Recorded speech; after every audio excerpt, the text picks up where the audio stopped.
So hello everyone today जैसा कि मैंने आपसे कल बताया था chapter 1 biology life processes so let's start life processes the basic functions performed by us to sustain our life on the world are termed as life processes मतलब जो भी बेसिक फंक्शंस हम लोग परफॉर्म करते हैं अपनी लाइफ को sustain करने के लिए अर्थ पे उसी को लाइफ प्रोसेस कहते हैं।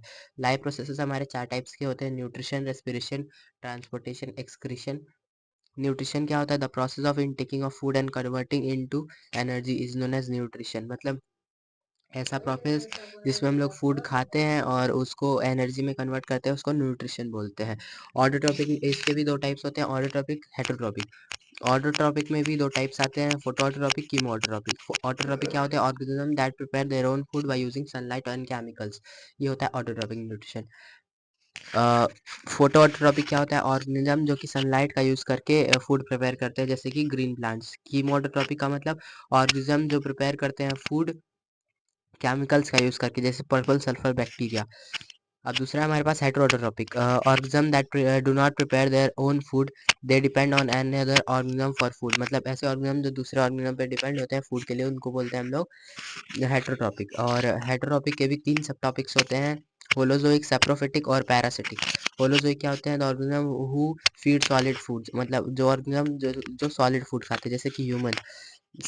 सैप्रोफिटिक न्यूट्रिशन क्या होता है feed on dead and decaying matter मतलब जो भी ऑर्गेनिज्म डेड और डिकेइंग मैटर पे फीड करते हैं उनको सेप्रोहेटरोट्रॉपिक कहते हैं जैसे ऐसे सॉरी सेप्रोहेटरोट्रॉपिक कहते हैं जैसे कि मशरूम। आगे हमारे पास parasitic nutrition organism derive nutrition from plants और एनिमल्स विदाउट किलिंग द मतलब ऑर्गेनिज्म जो कि न्यूट्रिशन प्लांट और एनिमल से लेते हैं बिना किल किए जैसे कि हमारा हो गया लीच और लाइस। न्यूट्रिशन इन प्लांट्स कैसे होता है फोटोसिंथेसिस प्रोसेस होता है जो कि कैप्चरिंग ऑफ क्या करते हैं कैप्चरिंग ऑफ सनलाइट करता है उसके बाद उसको कन्वर्ट कर देता है हमारे ग्लूकोज में। हमारे पास रिएक्शन है C6 CO2 + 12H2O by light gives 6O2 + 6 + C6H12O6 + 6H2O। Process of photosynthesis कहाँ पे होता है क्लोरोप्लास्ट में होता है। प्रोसेसेस क्या है activation of chlorophyll formation of ATP photolysis of water reduction of NADPH light energy converted into chemical energy. Plant के अंदर गैसेस एक्सचेंज के लिए भी हमारे पास स्टोमेटा होता है जिसका डायग्राम बहुत इंपॉर्टेंट है। होलोजोइक न्यूट्रिशन अमीबा शो करता है। प्रोसेसेस क्या होते हैं न्यूट्रिशन को इनटेक करने के इंजेशन होता है डाइजेशन होता है एब्जॉर्प्शन होता है असिमिलेशन होता है इजेशन होता है। अब न्यूट्रिशन इन ह्यूमन की बात करें तो सलाइवरी अमाइलेज होता है हमारे पास जो कि ब्रेक डाउन करता है स्टार्च का इंटू माल्टोज में। HCl होता है जो कि स्टोमक को एसिडिक मीडियम प्रोवाइड करता है। पेप्सिन होता है जो कि प्रोटीन का डाइजेशन करता है। म्यूकस होता है जो कि हमारे स्टमक को प्रोटेक्ट करता है एचसीएल की लेयर से। ट्रिप्सिन होता है जो डाइजेशन ऑफ प्रोटीन करता है पैनक्रियाज से रिलीज होता है। लाइपेज क्या करता है डाइजेशन ऑफ फैट करता है पैनक्रियाज से। बाइल जूस क्या करता है इमल्सिफिकेशन ऑफ फैट करता है जो कि लीवर से जनरली बेसिकली रिलीज किया जाता है। रेस्पिरेशन क्या होता है the process of organism sorry it is the process by which oxygen is transported throughout the body and CO2 get out from the body and also needs to release energy from food मतलब सबसे main definition है use to release energy from food मतलब food से energy को release करने के लिए।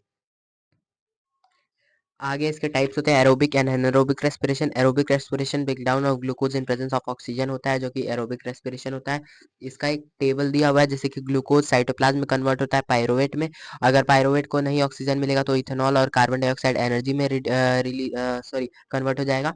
Pyruvate को अगर ज़्यादा ऑक्सीजन मिलेगा तो लैक्टिक एसिड और एनर्जी में कन्वर्ट हो जाएगा।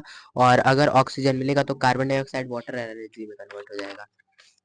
अब हमारा एनारोबिक रेस्पिरेशन क्या होता है ब्रेकडाउन ग्लूकोज का होता है लेकिन एब्सेंस ऑफ ऑक्सीजन में। अब रेस्पिरेशन इन ह्यूमन देख लेते हैं इनहेल एक्सहेल ये हमारा सबसे मेन होता है when we breathe our ribs move forward and flatter of diaphragm मतलब ये लाइन हमेशा आती है क्वेश्चंस में। और एक्सहेल क्या होता है जब हम लोग ब्रीथ आउट करते हैं उसी प्रोसेस को एक्सहेल कहते हैं। अब ये प्रोसेस कैसे कैसे होता है पहले नेसल पैसेज में रहता है फिर फेरिंग्स में फिर लैरिंग्स में फिर ट्रैकिया में फिर ब्रोंकाई में फिर ब्रोंकियोल में फिर एल्यूविलाई में।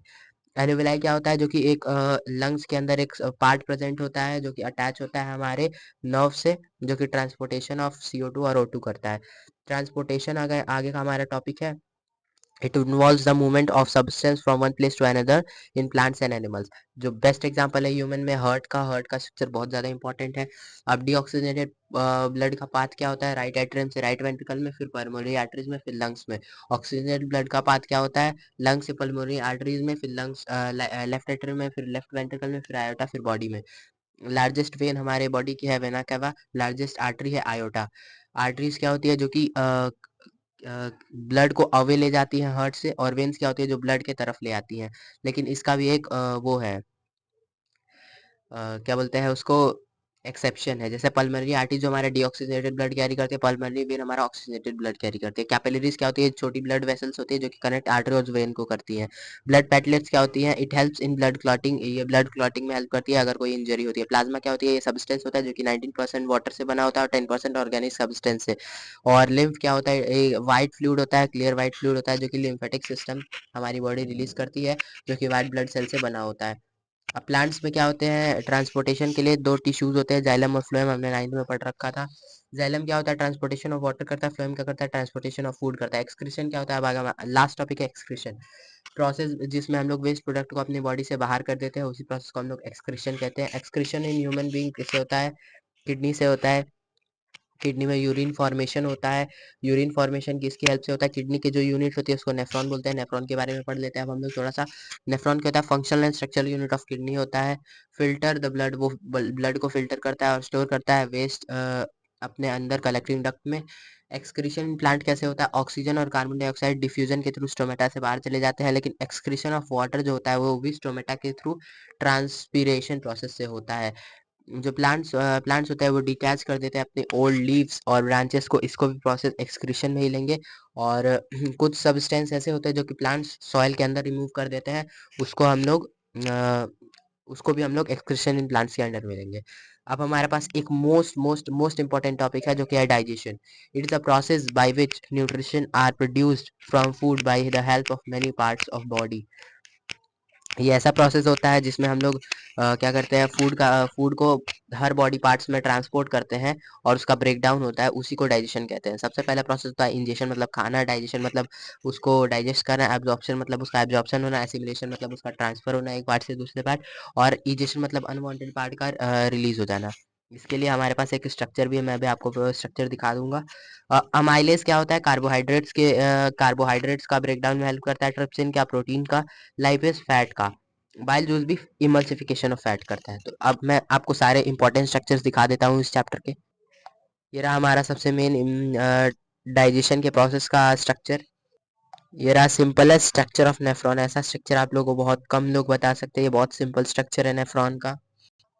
ये है स्ट्रक्चर ऑफ हार्ट, अगर आपको इसकी डिटेलिंग वीडियो चाहिए तो वो भी आपको मिल जाएगी। ये था हमारे ऑक्सीजन का हमारे अंदर ट्रेवल करने का process.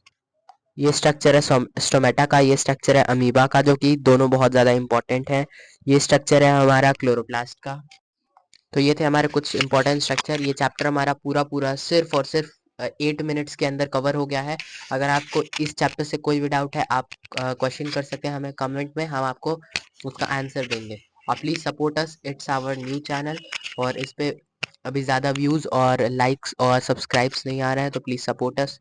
So bye bye, will come with SST chapter 2, sorry chapter next tomorrow. Bye bye.